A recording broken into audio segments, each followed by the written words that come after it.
Okay, so I'm at Wood Brewery today. We're just walking upstairs now. I'm with Rory today. Oh, Rory nearly died on the stairs on his way up. Unfortunately, this isn't a YouTube thing. So Rory, let's start. How long have you been working at Woods? I'm in the Woods for about 5 years now. Started just as the cast washer, and then through like just asking questions, like showing a bit more interest. I've been brewing for about 2 years. Yeah, is it something that's been very, learning all this rewarding for you? Oh, absolutely. I'll never get tired of creating something on brew day, and then 9 days later, if everything goes well, like drinking it in the pub. Like, it's a good feeling. I made this. Yeah, absolutely. It's a good feeling, like a sense of satisfaction. Yeah, so we're here at what this part is about the process. Yes. So what happens here then? What's phase one? This is the brew house. So we get the malt in, because all beer is malted barley, yeast, water, and hops, essentially. Okay. So the first step of the process, get the malt in, and we need to extract all the sugars that are trapped in the grain. So we've got this mill. We're kind of like a ye olde brewery in a sense. So we can get like already crushed malts, but it comes to like whole essentially. So we need to break it all up to release the sugars. I'm going to take a picture of this. This is quite a cool machine. Yeah. I think this is the original mill was here when we started as well in like 1980. So we do everything like medieval times essentially. But that's how that's to keep everything like traditional, and that's we pride ourselves on like how traditional we are and whatnot, like process and flavour and taste and whatnot. Yeah, so you open up the malt. Is it malt? Malt, yeah. This is the mill. So malted barley is what goes in there. So the day before we do a prep day. So all the ingredients and like the malt that we need to create the beer that we want to brew. This will all be lined up here. Yeah. And we prep this here with like the base material, which is like the best ale malt, and then we've got coloured malts depending on what beer you're brewing. So that all gets mixed up. And as that's being fed, if you want to come downstairs, we add it with water at the same time to create this sort of like porridge-like material. That's where, like, if you want to get technical, all the enzymes get released and whatnot. So we were just stood above here.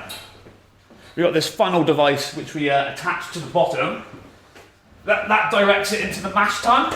Yeah. So we're in a big barrel now called was it the mash tub? The mash tun, yes. Mash tun. We've got this pipe here. I say we need to feed water in at the same time.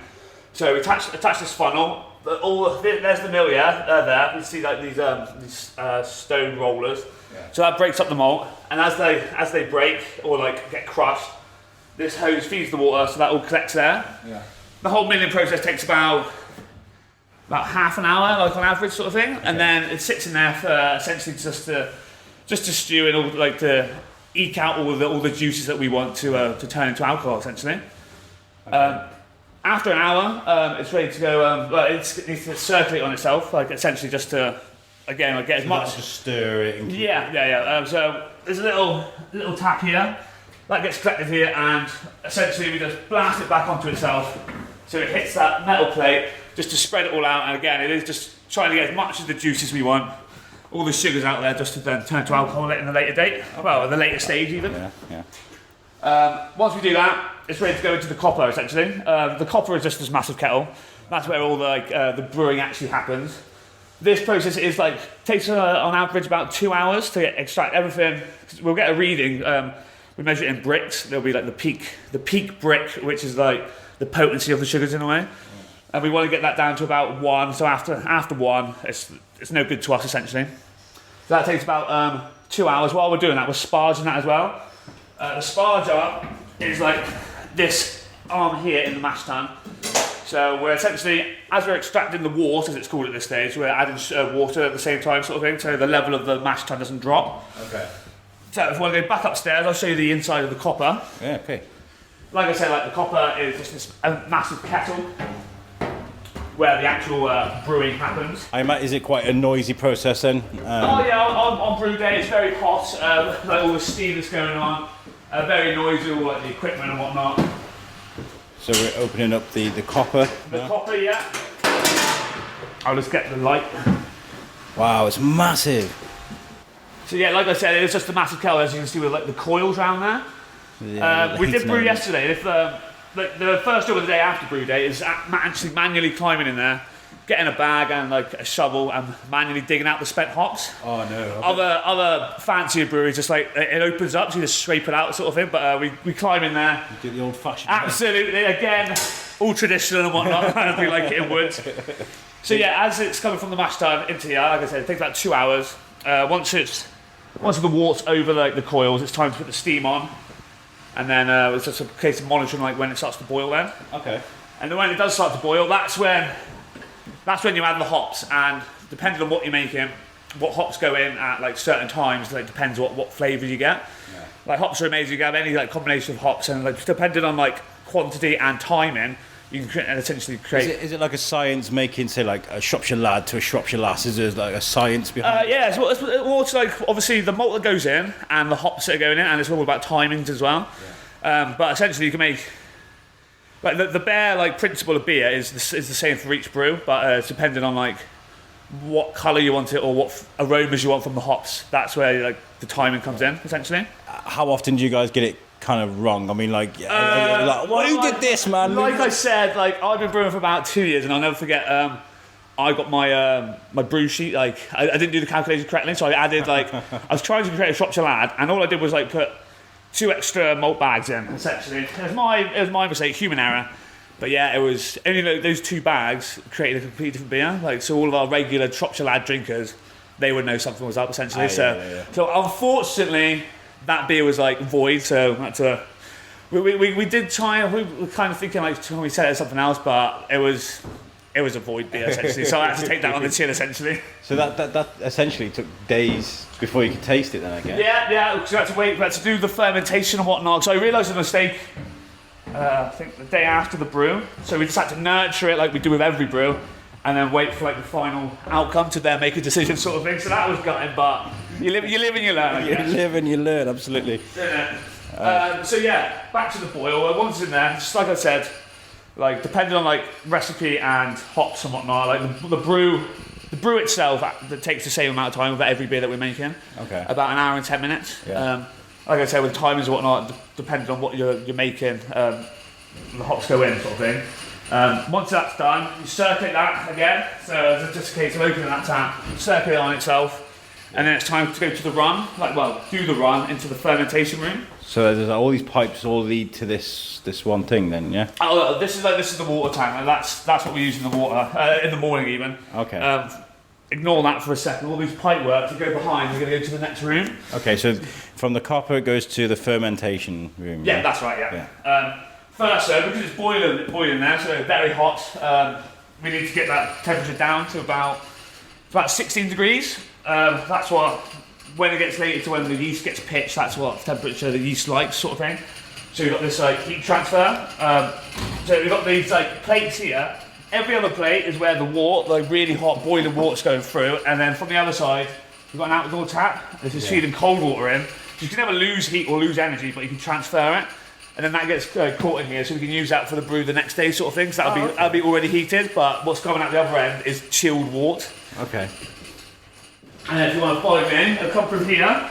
This is the fermentation room. So that is the pipe work. We'll be coming down that pipe. Uh-huh. This tank's, this FV's just been cleaned, so we'll have a look in here. So say for example, this pipe work coming down here, it'll get led into there, and then that's where we can like measure the temperatures, like seeing that like there's no blockage in the coppers and whatnot, and then just wait until it empties essentially. Just like check pH balances and things like that, or is there a science to it? This is like the science comes in now because we do our first reading to see if like it's maintained like the strength of the beer. Yeah. But then we've got to like dilute it essentially because our Shropshire Lad's like 4.5 say, but it could be coming out of the copper at say 5.5. So we've got to get that like degrees down. So we've got to break down the brew. So this is where we do our first sample. And then from that, we know how much water to add to get into the gravity that we want. Brilliant. Okay. We had a look in this one, I think, earlier, and that's where all the yeast and that was brewed yesterday. Like you don't really see much. Like you see like the foam on top of it. Yeah, the yeast is just getting to work at this stage. If you were here like tomorrow, you'll get to see like the fluffy components of it actually like getting to work and whatnot. Yeah. So yeah, like the first thing you can tell in this like room is the heat because yeast loves heat sort of thing. So you've got all these nice radiators. Yeah, if everything goes to plan, it's in here. we got the right gravity after the breakdown. We got the right temperature. We put the right yeast in. If everything goes to plan, it should be here for like about 7 days, 6-7 days, and then that's transfers from here. There's usually pumps and goes into like the CT room. Yes. Is my colleague going to do clean sort of thing. So yeah, from the FD room, the second thing, well, the next thing you'll notice in here is it's a lot colder. It's cooler, yeah. So we don't want the yeast doing any work. We've got it to the right strength that we want. So in here, we don't want any secondary fermentation, hence why it's colder. Yeah. And then best practice is to stay in here for 2 days, and then it's ready to ship off to the pubs, essentially. And so like each one of these here is links up to a different... Yeah, so we've got Shropshire Lad here, so we've got that, and that's the latest, the latest Shropshire Lad, so that's what we're using first. So we've got born and bred here, we've got a clean empty tank there ready to be filled. We've got the next lads, the lads are best seller, so we always got plenty of lads, lad to keep us going. We've got a big CT of lads here, then we've got our IPA Take 5 in here. Yeah. So from here, you literally hook up a hose. Yeah, we've got the pipe work over here. So if I'm not brewing, I'll be doing the orders. So I'll come in, like see what pubs are ordering what sort of thing, and then connect the pub to the tank, open the tap, and that feeds over into here is the racking room. This is the racking room. Lie out all the barrels, fill them up, and yeah, we're good to go. You can see we've got some on the stillage already, and it's always good to have like beer just in case, because obviously with traditional like ale, it needs like time to settle. If we got some already settling, like if a customer sells out, we can always just give them bright beer, which is what we've taken the sediment out of it, sort of thing, so they can just put it on and it'll be good to go.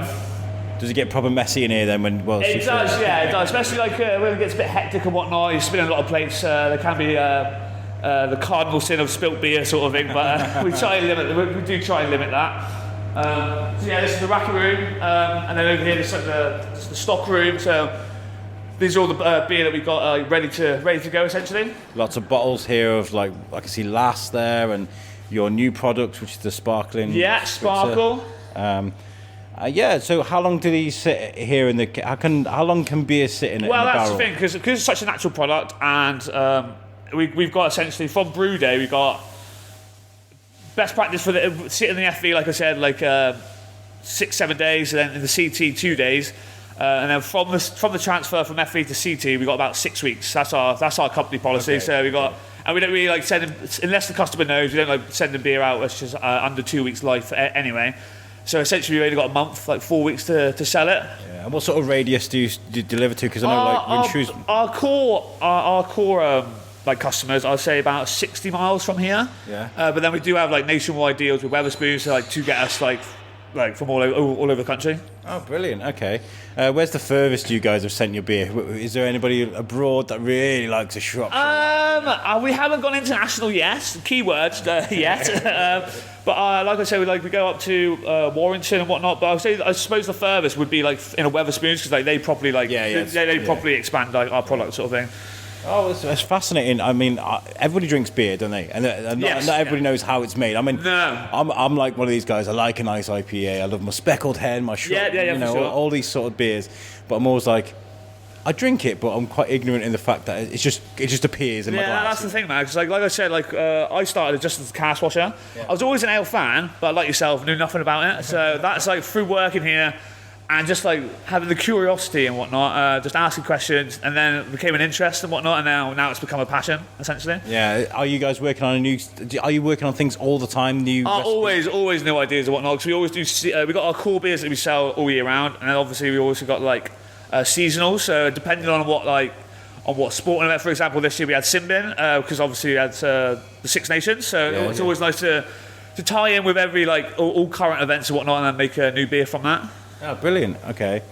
And so what have you learned from working here then? Are you like part of the team now? Absolutely. If I detect something or if we're doing like a new brainstorming session, like I'm always involved and whatnot, which is cool to me, especially like I said, I only started out as like the dog's body sort of thing. So if there's any like if the tours, I'm doing the tours like I'm doing now and whatnot, and so yeah, I do feel involved, absolutely. So you regularly do tours around here? Oh yeah, absolutely. Get in touch on the website. We've got packages. Obviously, we've got the tap house next door, so you can have food. You'll have a tour with me, an informal meet and greet. Take you around like we've done today. Always ask questions like yourself, because it makes the tour a lot more interesting and enjoyable for everyone. And then just sticking a microphone in people's face, like, oh, what's the square root of 65? Well, the one dude did catch me out. He asked me what was the molecular biology of yeast, and that was a bit out of my knowledge at the time. Yeah, there's always one, isn't there? Absolutely. There's always one, yeah. Well, thank you for taking me around. We're going to go into the pub in a bit. I've set up, all the big mics and stuff in there. We'll sit down and have a nice quiet chat in there. Brilliant. Maybe try some beers as well. I mean, I'm on the keto diet, but not today. Yeah, not today. Not today. Thank you very much, Rory. Oh, brilliant, man. We're good. Guys, welcome to the Shrewsbury Biscuit. Thank you for letting us, let me. It was meant to be us. But obviously, what's going on in the world at the moment has reduced us to me. It was meant to be me and DD today. How are you guys? We're pretty good, given the circumstances. It's pandemonium out there. I've used that word a lot on social media lately. It's absolutely crazy. And I wanted to take an opportunity to say that despite what's going on in the supermarkets and the confusion that's going on, there are still a lot of people doing lots of great things around Shropshire, around the UK.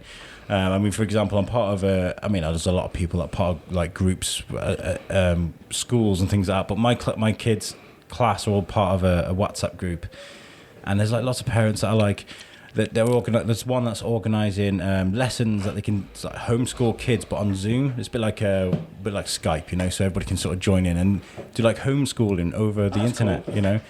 Things like that.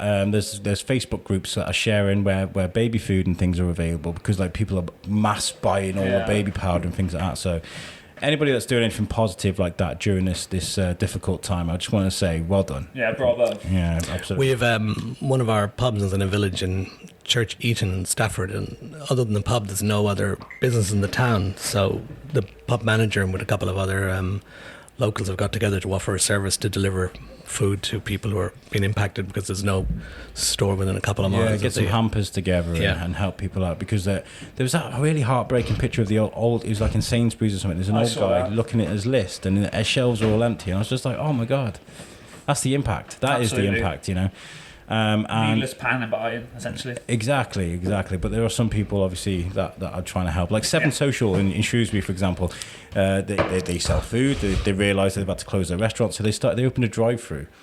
They've opened a drive. You can go and buy your food from Seven Social now and get it on a drive-through. Who else was it as well? I think it was. Loads of people are delivering food and stuff now, which is great, which is good. And we're looking at possibly doing home deliveries from the brewery and from the pubs too. Really? Yeah, homes in the area too, starting to investigate that. Make self-isolation a bit more bearable with. Absolutely. This is we were talking about this upstairs, like with self-isolation, I thought that would be like, let's stock up on beer, but let's get something local. Absolutely. My friend had a fit he likes to drink at the Masonic in Shrewsbury. Shout out to Ross, and he went absolutely mental because all he could buy was Foster's, and he was yeah, you would go mental. That was absolutely. So Wood Brewery, we're here. I'm fascinated with things that are local, and Woods is a big name. Everybody knows the Shropshire Lad. That beer is notorious, I'd say. Where did everything begin for Woods then? So the brewery was founded in 1980 by the Wood family. And there was the Plough, which is the pub we're in here now, was been here since the late 1780 something. Okay. And the brewery was built in the stables of the Plough in 1980. And 1980 was also a sort of a big era for beer, because it was the time that lager was coming in and starting to harm real ale, and that was the time that the start of this real ale movement came in. Foster's. Foster's. The real ale movement started off. So SIBA, which is the Society of Independent Brewers, which is 800 members in the UK, 800 brewing members, they all started in 1980. So that was kind of the era of real ale striking back, and Woods was a local brewery striking back at the time. It is definitely a big movement. I mean, we did something with the Camera Beer Festival in the summer, and Rory is a great guy. but he loves his good ale. You know, he likes it, and he hates all these big companies coming. Yeah, that's my Nori impression. Good tip to Nori. Because people do. It's familiar, isn't it? It's a traditional thing that people just absolutely. love and enjoy, and I'm the same. I mean. On occasion, I'll grab a lager or something if I'm in a pub, and it's I don't know, but I prefer my ales. Always have More them. character to an ale, isn't there? Yeah, and we used to do a thing on my other show, Thor's Kin, called Cheer for the Beer. And we used to try different beers, go to, you used to know the beer aisle on the supermarket, just grab some random stuff, Yeah. I think one beer was just like treacle. It was this tiny little black bottle. And I was like, let's just try it. I don't know what it was. And it was literally like, treacle. It was horrible. It was like cough syrup. Yeah, so it's sometimes good, it was sometimes bad. But I'm on the keto at the moment, but I've decided to take a day off today because we're going to try some beer. Back to the job. So when Woods first started, what were the first sort of core beers that we were making? The very first core beer was a bitter. A bitter? Yes. Okay. A special bitter. Now, we were planning, as it's our 40th anniversary, we're planning to actually make that product again next month. There's a bit of uncertainty right now whether we're going to be making it next month, but the plan is the 40th anniversary of the brewery is in April. So we're going to celebrate the 40th anniversary from April to June with a number of events. So one of the plans was to brew this original ale that we brewed in 1980 and going back and finding the original hops that were used in that ale. A Nettlestead hop, I believe, from Kent, and also a hop called Mittelfrüh, which is I think a German hop. But we've managed to track back to the original farm that the original hop, or close to the original farm that the original hop came from. We're going to use those again for the 40th anniversary brew. Is it all about sort of like the minerals in the ground and where that specific area where it's grown, that the type of hops you need? Yeah, there's and Rory was brushing up on his hop knowledge the other day at SEBA. But there's hops come from, there's British hops, obviously English hops. You got hops from Eastern Europe as well, and then from Pacific countries. So Oregon, Washington State, and New Zealand, and the ones that come from Washington State and Oregon tend to be more bitter hops. So they're the ones you find in classic IPAs. Yeah. They're very bitter. We don't get the same level of bitterness here at the moment from the hops from England. I know there is a certain sort of like I was talking to someone that makes gin. I mean, it's botanicals, gin or something. Yeah. Gin, and he gets it from like the remote islands. All the stuff he gathers from the remote islands of Scotland, and it's just like foraging. Yeah. So it's a more of an industrial sort of process when it comes to that for Woods, because you guys make a lot, We do. When we're still a small brewery, but I mean, hops are still a small business. They're grown by farmers. We get a lot of our hops from Worcestershire and Herefordshire, and they're grown by small farmers, and then they sell them into a cooperative organisation that sells to us. But it's small farmers making hops. I mean, ale is local business. It's as artisan and craft as you can get. It's handmade with hand-grown, picked products, and then all handmade here in the brewery and sold. Most of our beers sold within 40 miles of the brewery. So it's classic artisan local product. Yeah, and it's passed on from generation to generation, isn't it? We were talking before we started today about Bushmills, and my dad's from Ireland. He's like, we like Irish whiskey, and Jameson's is like the biggest one, but he likes his Bushmills, so I drink Bushmills. I've got a thing on my phone, but I drink that because my dad drinks that, and it's the same with like things like Shropshire Lad, I guess. And the last, like, you have that first beer with your dad. Yeah, absolutely. And there's that nostalgia thing. And it passes on, I guess. So if ales were to just disappear, your local ales, it'd be a slice of like the very recent heritage being taken away. So I'm glad about movements like Camera and like what you said. Because it keeps that going. So what events were you... So if we could talk about events, but we don't know what's going on at the moment. What events were you going to be doing to sort of celebrate your 40th? Well, we have a number of events we'd planned, but the one we were really looking forward to was we were going to, and we hope to still do it, we're going to put one of our bars on the top of the Wrekin. Yes, that sounds amazing. And anybody who comes up, walk to the top of the Wrekin that day will get a free Woods pint, Well, not everybody over 18, obviously. But yeah, so if you make the effort to get to the top of the Wrekin that day, we will have a Woods bar on top, and we will be serving free beer to everybody who makes it up. I had this funny thought of it. You got any ID, mate? Oh, no, man. Down you go, back up again. I left it in the car. But a maximum of 1 beer per person. Excuse me, I've got a cough. I've got a normal cough. I was saying I feel so guilty about having a cough. Here we are in the middle of coronavirus, and you've got a normal cough. I've got a normal cough. This is the same cough I have every year, you know.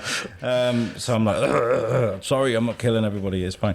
Not into self-isolation yet. But so how long have you been part of Woods? Have you been here from the beginning, Steve? No, myself and as you can probably gather from my accent, I come from far west of Shropshire. Far west. A friend of mine and myself bought the brewery 2 years ago in January from Edward, who was the previous owner. Yeah. So we've come on and tried to maintain the tradition. Maintain or push forward? I mean, like push forward. I mean, they've done some great things, and you don't mess with what you do well. No, so it's not broken. Exactly. There's a lot of things we do well, but we're also trying new things as well. We're trying to be more innovative with cask ale, for example, as well. Last year we made a beer called the Wood White to help support a local butterfly which is endangered, called the Wood White Butterfly, and we made that as kind of a Belgian style with coriander in it, and with also orange peel we put in the mix, and we didn't filter it, so it was a cloudy unfiltered ale. Nice. Nice point. Yeah. So as well, Rory, you're kind of new. You said you've been here like 4 or 5 years. Yeah, 4 or 5 years. Yeah. Yeah. And you guys are taking him under your wing, and you said you learned. You had very strong wings for that. You said you started here from you sort of like washing. Yeah, like so 4 or 5 years ago, just like sent the job application. It was just for the cask washer, and then just through like asking questions, like getting more like paying attention, you know. Yeah, for sure. And like asking questions like, oh, why are we doing it this way, or what if we do it that way, and stuff like that, and just showing more interest. This is when Edward hired me and whatnot, and he's like, oh, do you want to have a save asking the questions? Do you want to have a go at brewing? So that's why I started brewing. Then when like these guys took over, they really took me into it, sort of thing. Yeah, we were talking about his mishap with the extra hops. Which mishap was that? all right. Well, this week's one. Because after a week of brewing, and if it's wrong, we won't know. We got to like nurture it and like let it ferment, do everything we would do, and then try it, and then you find out that you've done something wrong. Yeah. I bet everybody's done it though, haven't they? I bet that's how you're learning it. Well, it's a craft product, and craft is not the same every time you make it. You try and get it consistent, but it's craft. Yeah. And what sort of impact do you guys have locally around here? Do people like really appreciate what you guys are doing? Are you part of like, this is Woods territory, right? Yeah. No, we try and play our community role. Obviously, the pub is the hub of the community. We're the only full-time retail business in this community. So people do use it as a meeting ground, get together, meet other people. So people do congregate here. Yeah. We also try and contribute. We help support the school locally. We do an annual event called Woods Fest, nice. which was in August last year, which is an outdoor concert, and a day-long festival, which we use money to raise for the local primary school here. Nice, I like that. And where do you guys fit into this craft beer movement and this thing where everybody's like this? I mean, it's both good and I guess bad that this market for craft beers. Brewdog, for example, these people that are just making amazing stuff and blowing up to, it's good. There's lots more things, but for like, the old guys like yourself, the traditional guys, how do you guys fit into that? Well, we need to try and appeal to wider audiences. And, our beer is called cask beer as opposed to craft, but it is a craft beer. Yeah. And we've also recently launched a brand called Ironbridge, where we're making craft as well. And we just won a gold medal at the national awards last week for our premium pale ale. Congratulations! Yeah. Best premium pale ale of its strength in Britain, which is great. You showed me the award and everything. It's great. Rory's taking the award to bed with him. Absolutely. But yeah, there are styles that appeal to different audiences. There's strengths. If you're in a rural area like we are, we need to make lower strength beer because people would like to drink lower beer, drink a pint and be able to drive home. Yeah. In urban areas, we make stronger beers. Then we make different styles. We launched a beer during the winter. We called it Shiver. Shiver. Oh, And Shiver was in a classic old mild style. only 3.5, easy drinking, session winter ale. Nice. That's what I like. I remember. Some of my favourite beers. I mean, I don't know how I feel about me mentioning other beers on Wood Brewery, but I like a Bishop's Finger, a Speckled Hen. I prefer the Last to the Lad. I gotta say. Yeah. I guess everybody's got their sort of. Last is my favourite, to be fair as well. Or Take 5.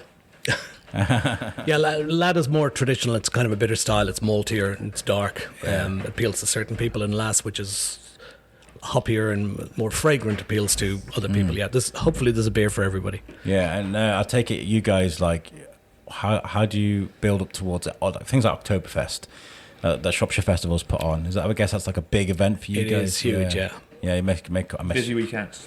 Well, busy week leading up to it, to be fair. What's it like in the brewery? All hands on deck. Yeah. I imagine. So what have we got here today? What have we've got to talk about today? So we're going to give you some beers to taste. Nice. Do you want to pause it for a minute while we get them and we can come back? Yeah, we can do that, absolutely. I'll press stop here. Okay, so up here, drinking off of it. So Stephen's brought us a few beers now. I've got to be careful because I am driving home, but just a few tastes will be fine. A few tastes will be and then fine. I'm set up for a few beers later, aren't I? I've already broken the keto thing today. There you go. Okay, so what have we got here, Rory? We've got a selection of our core products. So I'll go through with you one by one. We all have a swig and we'll do that. So we'll start with the Shropshire Lad. This is our best seller. This is like our flagship beer, essentially. Well-rounded premium ale. Bittersweet. Traditionally, like the flavour for beers come from like the hops that we use, but with Shropshire Lad, it's more about the malt. It's just a real malty, creamy texture on your mouth. A nice chestnut. How old is the Shropshire Lad? Because it is. It's about 15, 20 years. Yeah, 15, 20 years. So not quite. 23. That will be. Nice. I drank it from there. We're gonna have to be careful because of this. Oh yeah, because of the pandemic. Yeah. I ain't got no cooties. So what do you think of that one? It's nice. It's very full, smooth. isn't it? Yeah, I'm gonna have another sip because Good man. That's a good sign. Yeah, it's very full, isn't it? It's quite. You can feel. Yeah, very very traditional in both like strength with it being a 4.5 and the colour. So it's like a kind of like I said, a chestnutty, which is very traditional. Yeah, it's nice. And that's your most. I mean, we went into the brew house and there was like. It was everywhere, wasn't it? Yeah. Your most popular beer. Yeah, that is that. Like when we do all these shows and whatnot, say like name drop like the Malvern or the Ludlow show, or even like the Shrewsbury show as well down the quarry. Yeah. People come from miles around. Like, is the lad? You've got the lad on sort of thing. And even people outside of our 40, 60 mile radius from the brewery, like because of like the nationwide deal with like Wetherspoons and whatnot. People have tried it and then. Well, you know what? We have listeners that listen to our show all around the world, and a lot of people are expats. Like there's a guy in Texas. They're very supportive of what we do, and him and his missus, they love our show. But I bet he misses things like the Shropshire Lad. You know, I mean, that's amazing. Right? Yeah. We need to go international, Stephen. Yes, we'll need to prolong our shelf life then, I think. Or fly it on Concorde. There is. I'm not going to mention them, but there is a company out there that like Loot Crate and things like that, where you buy like a box full of like geeky stuff, but they do like a beer version of that. Oh really? I'm not going to say their name because I don't want to give them. I want you to have the business. But you can buy like a box of like assorted beers and things like that. It's actually proven quite popular, so I'm gonna maybe something for the. Yep. So moving on from Shropshire Lad. Yeah, moving on. What was the idea? Why Shropshire Lass? What was the idea behind that? You know. I think it just made sense to have a lad and a lass, and there was another beer in the range. There was other beers along. I mean, lass came a lot later, and there were other beers that came along. And no, Becky, you'll have a lass. I'll have the lad, you have the lass. I can just imagine it. Yeah, no, it's an interesting beer because obviously sometimes people call it lass and think, well, I drink it, but when they do drink it, they love the flavour. I like a Shropshire Lass. It's very good. Should we try that one next? Absolutely. So this is the next one. I would say like the second bestseller as well.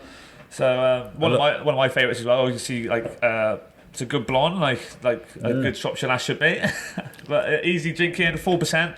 It's very light, isn't it? You know, absolutely. It's still traditional in the sense like you got the fruity initial grapefruity flavors first, but then you still got the traditional bitter aftertaste. See what I love about the difference between sort of the Lass and the Lad is that one goes down nicely, whereas the Lad's kind of like a full you know, you got to work hard to. in essence, but I prefer the Lass.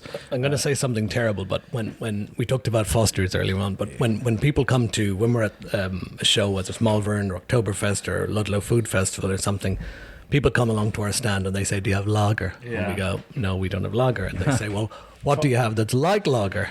And we say, well, the closest beer we have to lager would be Shropshire Lad, similar hops and things. So they taste, they go, that's fantastic. I didn't know ale could be like lager. And we're going, it's not. But do you know what? And then we convert them.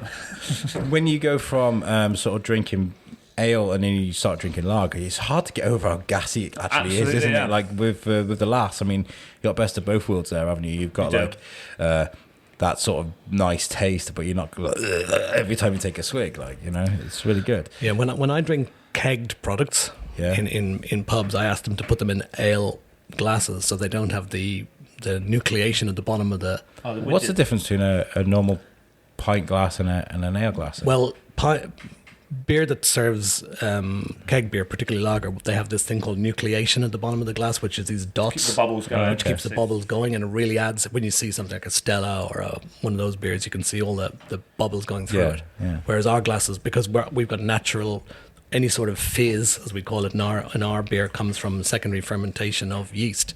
It's not added in. So it's far less fizzy. Yeah. That's the big difference. But yeah. It's also scientific. It really is. Like, it really there's a glass. I didn't realise that the glass makes a difference. Actually makes a difference. Like, you know. Okay, so that's Lass. What's next? To Born and Bred. Born and Bred, like relatively new in our catalogue, I'd say. So when did we first launch it? Like 3-4 years? Yeah, 2017. Yeah. So this is like our new session ale, 3.8, easy drinking. Very like not traditional in the sense that it's very, very fruity, very citrusy. That's the citrus hop that you're like. I was going to say. Yeah, that's what you're smelling and tasting, and it's more of a sweet finish as opposed to like a traditional bitter finish. Yeah, that's really nice. That is. You can definitely tell differences between these. So most breweries who make pale ales will tend to make, a lot of them anyway, will make a stronger pale ale and what they call a session pale ale, which is normally around low 4s or maybe 3.8. So that's our kind of sessionable pale ale. Easy drinking. Yeah. How do you get the citrusy flavour then? I know this sounds like a very cliche, but how do you get the citrusy flavour? It's a hop called the Citra hop, and it's very like overpowering with both like aroma and the taste. Oh, okay. So Yeah. And it's the first time that we used it. Well, especially in my time at Woods, I think it's the first time we used it, and it's got very signature flavour. What's this is a good question actually. It's like when you're trying something new. Say you've just made this. It's your first batch, Born and Bred. Do you guys have to draw straws who taste it first? Like, because you don't know. You just don't know, do you? There are some members of our brewery team who are more keen to do the tasting. They shall be unnamed right here. But. Okay, so it's a very natural process. But no, the first time any beer gets brewed for the first time, everybody's dying to. First of all, did it turn out right? And secondly, how good is it? And then it's a bit of tweaking until we get it right. Yeah. Is it with the locals here? And I guess like a lot of your beers and stuff get launched here in this pub first before you. Are you guys watching sort of the sessions going on and like, oh, they're actually quite enjoying them. They're kind of a nice drunk, not an angry drunk. Lots of social experimenting going on there. Absolutely. Yeah, it's quite a lot here, but we also have the pub called the Royal Oak I mentioned before, and they are real ale drinkers. And they love ale. So that's a great also weather bell or whatever it is for your beers to say whether they're going to go down well or not, because they know their beer over there. Nice, good. So that was 2017, Born and Bred. So what's next? Now, so the next one we're going to give you is Take 5. So I said there's Born and Bred is our sort of session pale ale. This is not. This is a more boof. It's a 5.2% India pale ale, so the India pale ale style, and it's, yeah. That whacks a punch. And it just go for another swig. Nice. That's the seal of approval. That. Yeah. Well, I'm having 6 sips, so I should. Mr. Policeman pulls me over later. So that is. It's called Take 5, and the reason it's called Take 5 is because it's got 5 different hops. Okay. And 4 of them are American hops, and we've got 1 British hop in it. Now I mentioned earlier on that American hops, specifically the Pacific Northwest, tend to be hoppier. And that's super hoppy, and that's because of the American hop. So target is the British hop, and then Amarillo, Centennial, Cascade, and Citra are all hops from the Pacific Northwest. How do you find these American hops then? Was it a lot with the New England movement over there, the beers and stuff? Do you guys marry up well with them? Yeah, a little bit. I mean, people follow people lead styles, and other people follow them. And you look you try and do things yourself that are innovative. But a lot of innovation comes from testing what other people are doing and seeing what happens. And recently, I think a lot of the trends in craft have come from America first. Yeah. And they've been ahead. And now a lot of the trends from craft are coming from England. England is doing great stuff in craft beer, and then we try and bring some of the innovation across into cask ale as well to do different things there too. Yeah, I was very accidentally rude to a friend of mine who's in Anaheim. I think it's Anaheim. Yeah. His name's John Edney. He's the lead singer of OPM. He's saying Heaven is a Half Pipe. If I died before. Yeah. So he started a brewery called Tarantula Hill, and we were chatting about via email because I was going to get him back on the show, and I was like, well, we need to get you on our show and talk about the differences in culture, things like that, because what you're doing, we've been doing for years, baby. I mean, they spent years getting everything right before they launched this brewery, and it's doing really well by the looks of it, but we have been doing it for such a long time. So it's good that we're taking new ideas, mixing with the old, and the old with the Definitely. new, that inspiration there. So Take 5. And what's this baby here? This is Coracle, which is the one that won the gold last week in Seabed in Liverpool. Now, best premium pale ale from 4.5 to 5.4%. Regional and national. National. So let's talk about those awards. How does it feel working on a product that wins a gold award or something like that? How's it feel? Awesome. Yeah. In all honesty, I make sure everyone knows about it. To be honest, to be fair. I'm going to try a sip. Yeah. Oh, that's really nice. That's a special beer, that is. Yeah. So that's a variation of Take 5. So they start off the same way. Yeah. And then they finish off a little differently. It's slightly different hopped to Take 5. But as I said, that's kegged, so it's got a bit of... Yeah, to try and appeal to you say, the lager drinkers. It's kind of bridging the gap between the traditional cask drinkers and the keg beers. What I love about that is, it's going to sound really weird. I don't know if anybody's ever said this before. It sort of stays on the tongue. Yeah. On the tip of your tongue. You take a sip and it's nice. That's really good. Really, really good. Congratulations on that. Thank you very much. Thank you. And so was that a national... So that won a gold award for the whole of the country then? Yeah, so there's 8 regions within Britain. We're classified as what they call Western Wales. So I think it's Shropshire, Herefordshire, Worcestershire, a few other counties around here, plus Wales, and bizarrely enough, Northern Ireland. So that's our that's our region. So the regional competition was in Ludlow in last May, and we won the gold there. And then all the winners go to the nationals, and that's where we won the gold last week in Liverpool. Fantastic, brilliant. Well, that's brilliant. I love the guys that you are representing Shropshire in that kind of way and winning and kicking butt, if you want to be honest. How's working here for so long, especially for you, Steve, has it turned you guys into kind of beer snobs in a way? Has it ruined beer for you? Yes and no.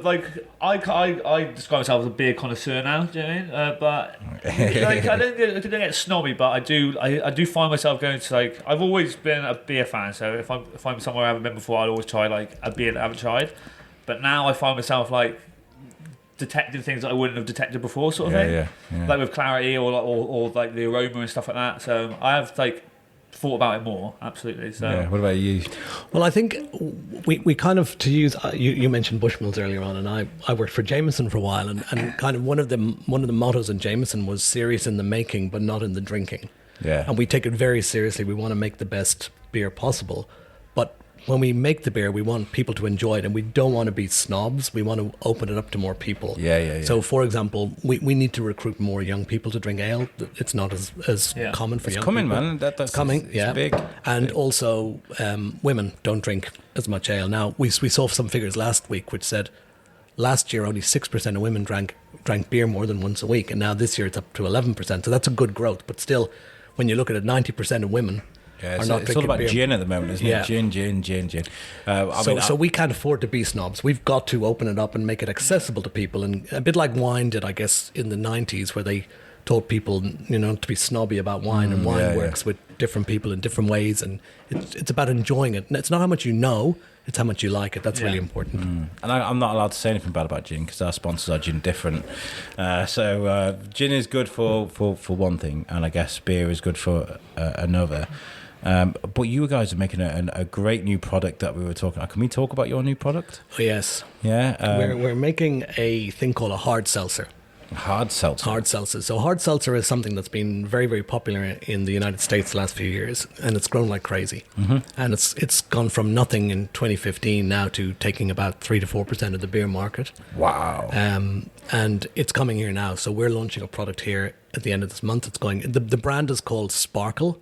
Yeah. It's a hard seltzer. So in America, I know we're taking Americanizations over here, but seltzer in America is sparkling water. Yeah. And hard means alcoholic. So like hard cider. There you go. Exactly. Tom Bruno, a shout out for we had this hard cider conversation a while back.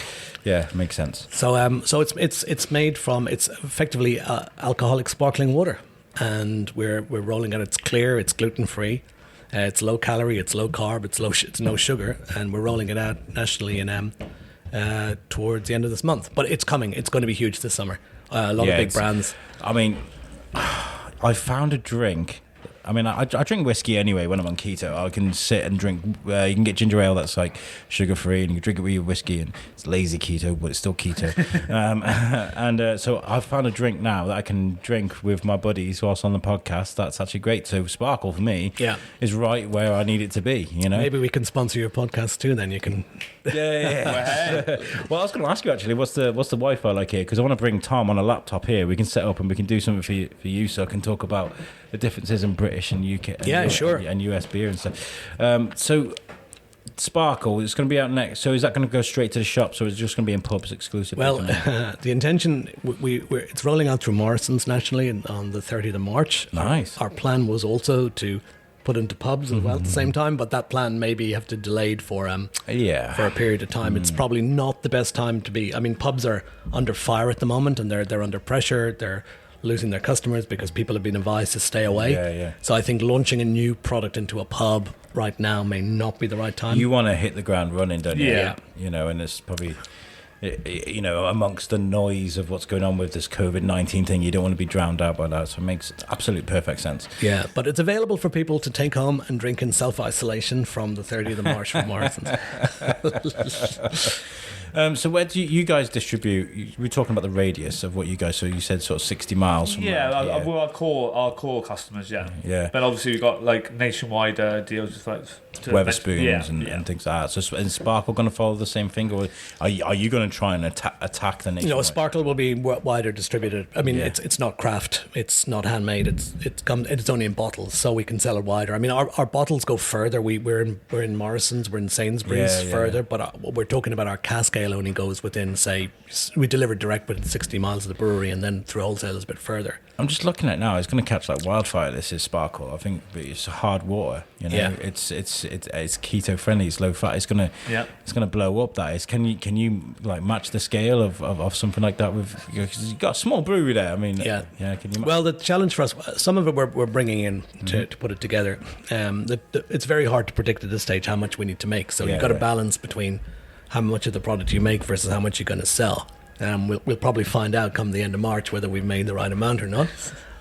But a couple of other brands, they've basically in the US in this category, all the big beer companies are launching their own brands of hard seltzers. So the biggest brand in the US is called White Claw, but Bud Light has launched one and Corona's launched one. I've heard of White Claw. I've definitely heard of White Claw. And they're coming here, and there's already one called Mike's here, which is owned by Mike's Killer Lemonade or whatever. That's exactly the brand, and that's owned by Anheuser-Busch InBev, so the company that owns Budweiser and Stella Artois is launching it. I was doing a podcast with a guy from Texas last week, and he was on Facebook Live he was on the Hangouts, and he held up this can of like Mike's Lemonade. Yeah, I was like, so you just take vodka and put lemonade with it? You can just do that at home. Why are you going to go buy a can out? It's crazy. Convenience.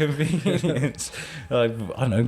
Sprite will do. Do you know what I mean? So you've got a great thing here with Woods. It's very traditional. People feel that, and I guess with people not being able to go to the pubs and things like that, taking a bit of traditional home with them during. I mean, obviously responsibly. It goes without saying, but do you encourage people to do that? Just to kind of take a bit of that warmth you get from the pub with your friends into self-isolation. Oh, definitely. It's going to make it more bearable, isn't it? Essentially, create the experience at home. Now we asked this question on the Shrewsbury Biscuit. What does Shrewsbury mean to you? But I'm going to ask you, what does Shropshire mean to you? We'll go start with Rory.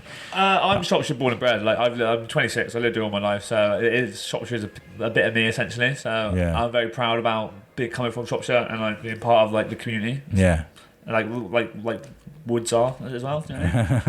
And as a guy from Ireland, what does Shropshire mean to you? Well, I lived in Australia for 20 years and New York for 5 years before I came to the UK, and I knew very little. And I've spent the last 2 years trying to be an ambassador for Shropshire and tell everybody what Shropshire means. But I knew very little about Shropshire before I came here. Yeah. But I've been blown away by the place. It's just beautiful, and the warmth and friendliness and the welcomeness you get from everybody here is just amazing. It's just been a great experience, and everybody here is fantastic to work with. It's a great place. It's hidden, and unfortunately it's too hidden. We need to make it much more. Yeah, there's so much going for us with Telford with the Iron Bridge, Shrewsbury with Darwin, this place with Woods. There's so much going for us. And what I do love, actually, this is going to sound, you're probably going to roll your eyes about this, but luckily we're on a podcast. When you go around certain counties around the UK, everywhere looks different, right? But what I love about Shrewsbury, it's so green, and when you're going down those country roads and things like that, like I'm used to going to my dad's in Ireland, and you can blink when you're in Ireland. You can just imagine that Shropshire feels like Ireland. It feels like you're going around Ireland. My dad used to scare the hell out of me driving around Ireland. He was a very aggressive driver. The roads in Ireland are very small and very. So when I'm thrashing home between sort of Telford and Shropshire on that back A5 road, it does feel like back in Ireland. So it's very. Yeah, it's funny. You spend on the back roads in Kerry, where I come from in Ireland, you've got sort of tourists driving down thinking the road isn't large enough for one car to even fit going one way, and then someone comes behind them and tries to overtake them on the same road.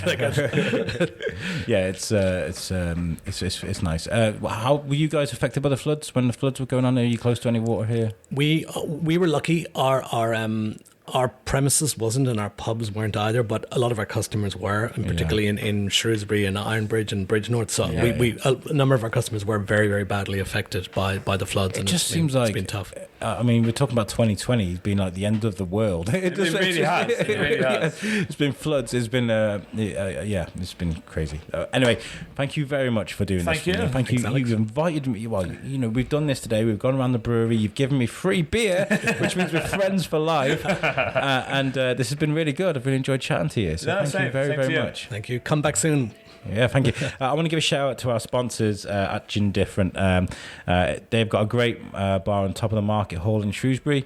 If you're a fan of gin, make sure you check them out. They've got over 100 types of gin available, especially the craft gins that you can't quite get in supermarkets.